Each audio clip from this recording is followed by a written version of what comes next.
ఈ సంవత్సరం మీకు 2024 శుభాశుభ ఫలితాలు ఎలా ఉన్నాయంటే, రెండవ స్థానంలో కేతు సంచారం. దీనివల్ల మీకు రావాల్సిన ధనం చేతికి రావడానికి ఆలస్యం అవుతుంది. కోపం ఎక్కువ వస్తుంది. ఎప్పుడు ఒక విశ్రాంతి లేనితనంగా ఉంటారు. చిన్న చిన్న పనులన్నీ ఆగిపోవడం వల్ల పెట్టుబడులు నిలిచిపోవడం లాంటిది జరిగే అవకాశాలు ఉన్నాయి. అందుకని ఇది ప్రారంభంలోనే మళ్ళీ ఉగాది నుంచి అన్ని పుంజుకుంటుంది.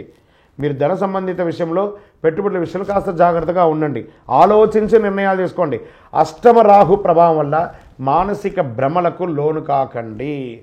వాహనాలు నడిపేటప్పుడు జాగ్రత్తగా ఉండాలి. కేతు రీసెర్చ్ చేసేవారికి మాత్రం చాలా అనుకూలాన్ని కలిగిస్తారంటే కేతు గ్రహం.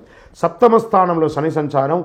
ఉద్యోగ అవకాశాలు ఎక్కువ ఉన్నాయి. నిరుద్యోగులకి చాలా యోగ కాలం అని కూడా చెప్పచ్చు. ఆహార విషయంలో చాలా జాగ్రత్తగా ఉండాలి. నిల్వ ఉంచిన పదార్థాలు తినడం అవాయిడ్ చేయండి.